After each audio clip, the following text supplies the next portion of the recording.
हे नागौमी देव, नाग के शरीर का जहर उसे मिला हुआ सबसे बड़ा वरदान माना जाता है। दुर्भाग्यवश इस सपोली का जहर एक हादसे में नष्ट हो गया है। नाग प्रजाति के नियम अनुसार अपनी पुत्री के कल्याण के लिए इस सपोली के माता पिता उसे अपना जहर दान करना चाहते हैं।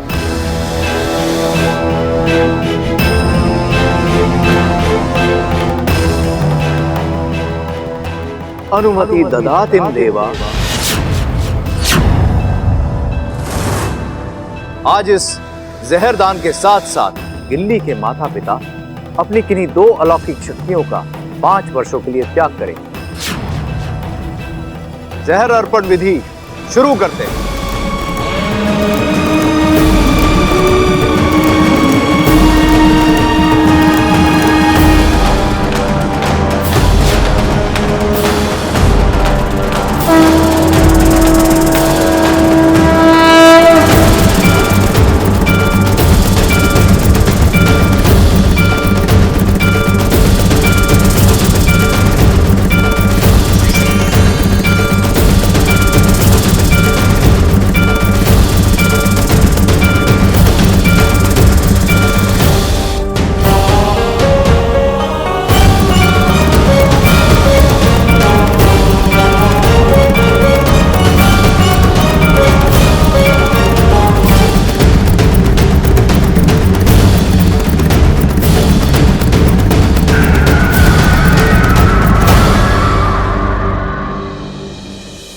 गिल्ली, अब तुम्हारे शरीर में तुम्हारे माता पिता का जहर प्रवेश कर गया है।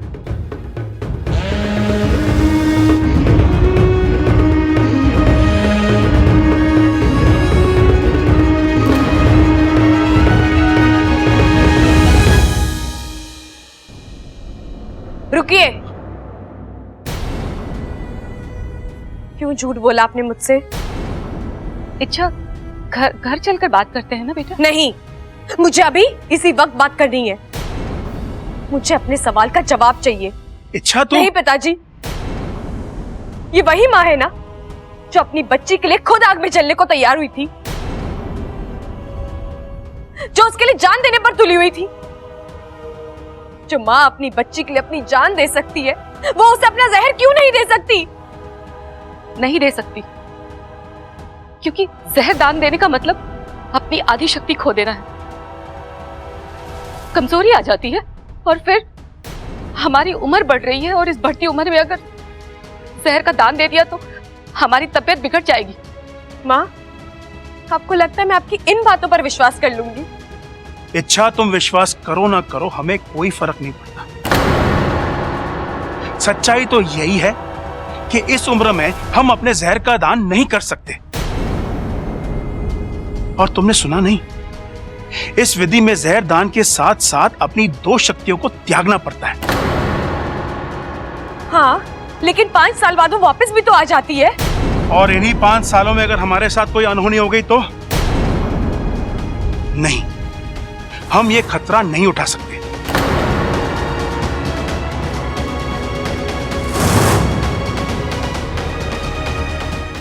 इच्छा, अरे कमाल की लड़की है यार ये। एक पल यहां होती है, एक पल कहीं और। अरे कितनी बार कहा है इच्छा बताकर जाया करो, लेकिन नहीं। शिव जी, आपने वैसे ही लड़की का चैप्टर ना बहुत ही मुश्किल बनाया है। अरे बीजे में घुसे नहीं घुसता, और ऊपर से ये इच्छा। ये चैप्टर तो बहुत ही मुश्किल है। इच्छा को समझना मतलब इम्पॉसिबल, खतरनाक चैप्टर है ये। यार ये चली कहां जाती है? अरे भाभी, अब इतना सारा बोझ लेकर कहां जा रही हो? मुझे दीजिए, मैं उठा लेता हूँ। ओहो बब्बल जी, आज बड़ा ख्याल रखा जा रहा है अपनी भाभी का। कपड़े वपड़े छोड़िए, सीधा मुद्दे पे आइए। क्या काम था? अरे नहीं नहीं भाभी, मुझे कुछ काम वाम नहीं था। मुझे लगा मुझे आपकी मदद करनी चाहिए, इसलिए मैंने पूछा। भाभी अब अकेली कितना काम कर लेती हो? घर में बाकी सब होके भी ना होने के बराबर है। अभी इच्छा को ही देख लो, फिर से गायब है। अब आपको पता है क्या वो कहाँ गई है? दरअसल प्रॉब्लम उसके नाम में है। नाम में प्रॉब्लम? क्या मतलब? उसका नाम ही इच्छा है। जब उसकी जहाँ जाने की इच्छा होती है वहां चली जाती है। हाँ भाभी। एक बात कहूँ, अभी अभी इच्छा की शादी टूटी है, उदास होगी, हमें उसे थोड़ा और टाइम देना चाहिए। अकेली होगी तो खुद को संभाल लेगी और फिर से हमारे साथ घुल मिल जाएगी। अरे भाभी लेकिन जाएगी कहाँ बब्बल जी, आ जाएगी, आप शांत रहिए। शादी टूटने का दुख इच्छा को हो ही नहीं सकता। वो तो कोई दिन रात ये प्रार्थना करती होगी कि शादी टूट जाए। प्यार तो वो मुझसे ही करती है ना यार, लेकिन फिर बात क्या है पता करना पड़ेगा। आपको लगता है इच्छा हमारी बात पर विश्वास करेगी? पता नहीं। वो हमारी सपोली है, हमने सीने से लगाकर बड़ा किया है उसे। जितना हम उससे समझते हैं, जानते हैं, वो भी हमें उतना ही जानती है। मैं सब समझ रहा हूं सपली, लेकिन ये झूठ बोलने के अलावा हमारे पास और कोई चारा भी तो नहीं था। हमने आज उसका बहुत दिल दुखाया। चाहे जो भी हो जाए, हम उसे उसकी जिंदगी का राज नहीं बता सकते। सही कह रहे हैं आप, लेकिन मुझे बहुत डर लग रहा है। कैसा डर? इस राज को राज बनाए रखने के चक्कर में कहीं हम अपनी सपोली को ना खो दें।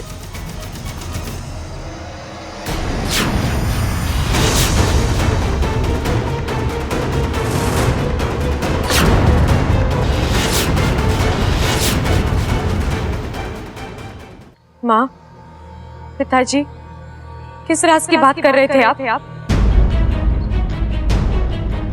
सिपली, मुझे लगता है कि इच्छा को सच बताने का वक्त आ चुका है। नहीं, आप क्या? सिपली, बोलने दो मुझे। अपने दिल को संभालो इच्छा। आज जो मैं कहने जा रहा हूं, हो सकता है उसे सुनकर तुम्हें धक्का लगे, तकलीफ हो, हमारा दिल दुखे, लेकिन इच्छा, जो सच्चाई है हम उसे नकार तो नहीं सकते ना। पिताजी, आप बता भी दीजिए। ये उन दिनों की बात है बेटा, जब तू 2 साल की थी। एक दिन अचानक तुमने जिद की कि मुझे इंसानी बस्ती देखनी है।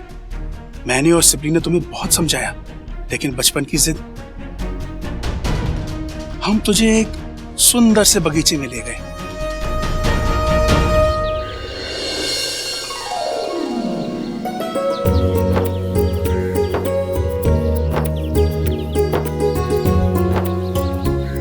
मजा आ रहा है? हाँ?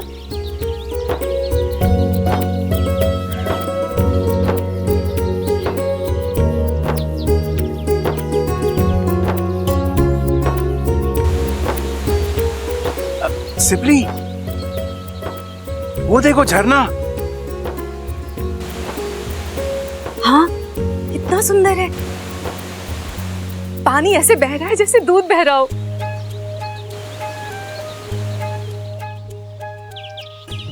वहां देखो, वो पंछी।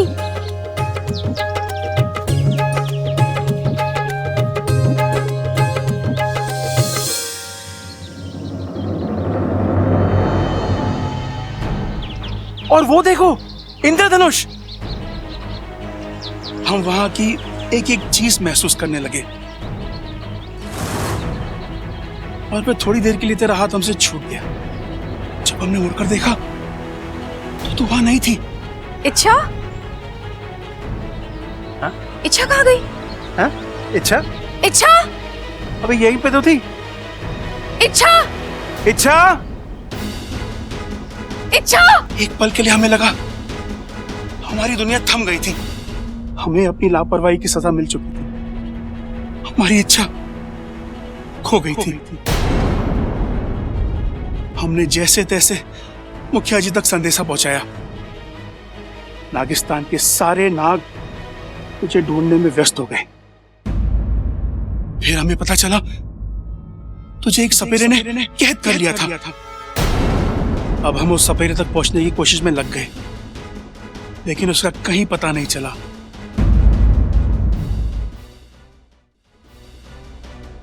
फिर कैसे ढूंढा आपने मुझे? और पिताजी, इस कहानी का आपके जहर अर्पण से क्या? बहुत करीबी रिश्ता है सपोली। जिस सपेरे ने तुझे कैद किया था उसने एक बहुत बड़ा षड्यंत्र रचा था। उसने तुझ पर एक ऐसी विधि करने की कोशिश की जिससे तेरा नागिस्तान से हर रिश्ता टूट जाए और तेरी शक्तियों का लाभ उसे मिल जाए। लेकिन नाकुमिदे की कृपा से हम वहां ऐन वक्त पर पहुंच गए और तुम्हें उससे छुड़ा लिया। लेकिन तब तक उसके मंत्र असर कर चुके थे। तेरा और हमारा रिश्ता कमजोर हो चुका था। लेकिन जहां तक शरीर का संबंध है, हमारा बंधन इतना मजबूत नहीं है कि जहर अर्पण जैसी विधि को झेल सके। अब अगर जहर पाने में कोई तुम्हारी मदद कर सकता है तो वो सिर्फ गुरुजी हैं।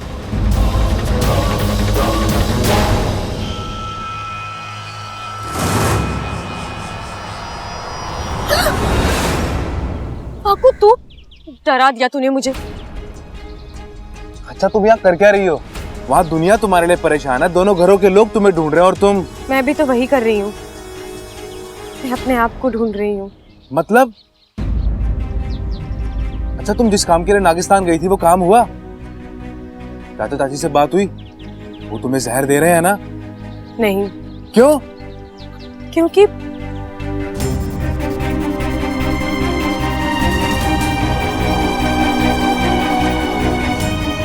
अरे तो तुम यहाँ क्या कर रही हो? गुरुजी के पास जाओ। और वहां जाकर भी कुछ नहीं होगा वाकू, बस एक और बहाना सुनने को मिलेगा। मतलब? मेरे पिताजी ने जो भी मुझसे कहा है वो सब झूठ है। क्या? असली राज कुछ और ही है वाकू। वो दोनों अभी भी मुझसे कुछ छुपा रहे हैं। उनकी आंखों में साफ दिखाई दे रहा था और ऐसे में मुझे तो कुछ समझ में नहीं आ रहा वाकू। जिन माँ बाप ने हमेशा मुझे सच बोलने का संस्कार दिया, आज वही मुझसे झूठ बोल रहे हैं। मुझसे क्या छिपा रहे और क्यों? इच्छा, मुझे लगता तुम कुछ ज्यादा ही भावुक हो गई हो। नहीं वाकू, मैं इच्छा, ये वक्त इन बातों का नहीं है। ये बातें हम बाद में करेंगे। तुम अभी गुरुजी के पास जाओ और अपने जहर का इलाज कराओ, वो ज्यादा जरूरी है।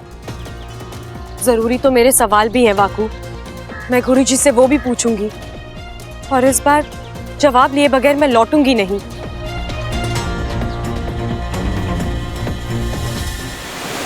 ओम नागामी देवाय नमः। ओम नागामी देवाय नमः। गुरुजी, बैठो इच्छा, जहर अर्पण की विधि आरंभ करनी। उससे पहले मैं आपसे एक सवाल पूछना चाहती हूँ गुरुजी। क्या मैं पूछ सकती हूँ? बचपन में मेरे पिताजी के साथ कोई हादसा हुआ था या उन्हें कोई चोट लगी थी जिसकी वजह से वो। अच्छा, शेषु ने तुम्हें उस हादसे के बारे में सब कुछ बता दिया है? शेषु सच कह रहा है इच्छा, ऐसा एक हादसा हुआ था और उसी चोट की वजह से शेषु अपनी जहर देने की शक्ति खो बैठा है। इसका मतलब आप भी मुझसे झूठ बोल रहे हैं? नहीं इच्छा। हाँ, आप झूठ बोल रहे हैं क्योंकि पिताजी के साथ कभी कोई हादसा हुआ ही नहीं था। उनके कहने के मुताबिक हादसा मेरे साथ हुआ था। खैर छोड़िए, मुझे पता है वो मुझसे झूठ ही बोल रहे हैं, लेकिन मुझे सिर्फ इतना जानना है कि वो मुझसे झूठ क्यों बोल रहे हैं। आप मुझसे झूठ क्यों बोल रहे हो?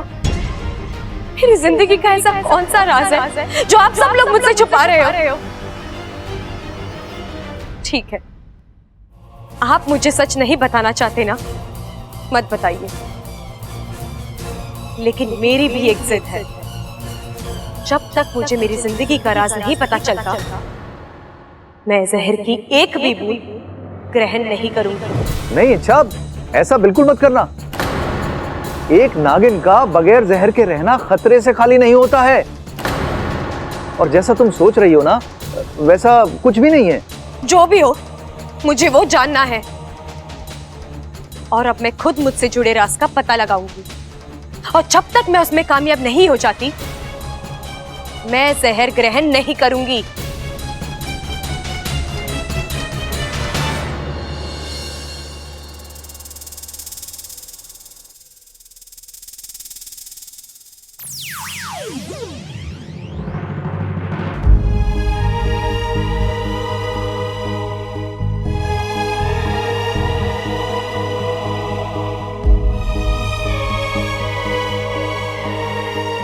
अच्छा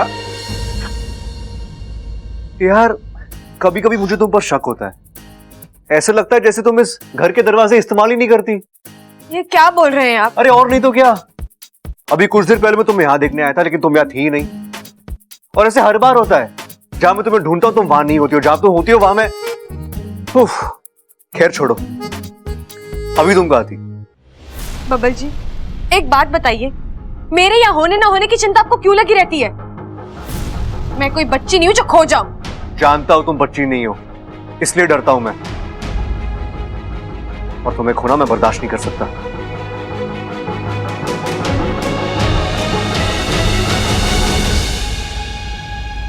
अच्छा, तुम रो रही हो? मुझ पर कौन सी आफत आ गई जो मैं रोऊंगी? मैं कुछ रो वो नहीं रही। नहीं, वो तुम्हारी आंखों में पानी है। वहम है आपका। मैं दिन भर बाहर थी, थक गई हूँ, इसलिए चेहरा उतरा हुआ लग रहा है। थोड़ा आराम करूंगी, मैं ठीक हो जाऊंगी, लेकिन इस घर में मुझे कोई आराम करने दे तो ना।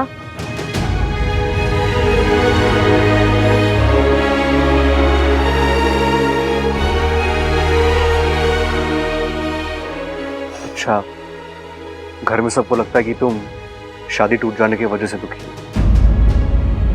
लेकिन मैं जानता हूं तुम बहुत खुश हो। तुम मयूरेश के साथ शादी करना ही नहीं चाहती, क्योंकि तुम्हारा प्यार मैं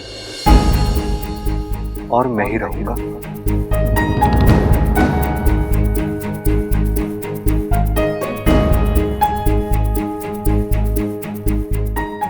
तुम ना बोलोगी, मैं हाँ बोलूंगा।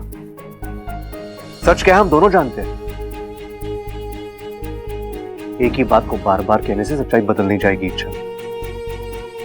और हाँ, ये थकावट का बहाना किसी और को देना, क्योंकि मैं जानता हूं कि ये आंसू थकावट के नहीं, दर्द के हैं।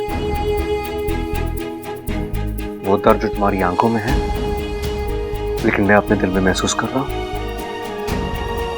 देखो इच्छा, मैं तुमसे तुम्हारे रोने की वजह नहीं पूछूंगा, लेकिन एक बात हमेशा याद रखना, तुम्हारे हर दर्द में मैं तुम्हारे साथ हूं।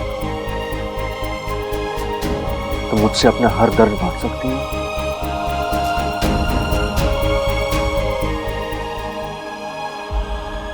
और ये हक मैंने तुम्हें दिया है।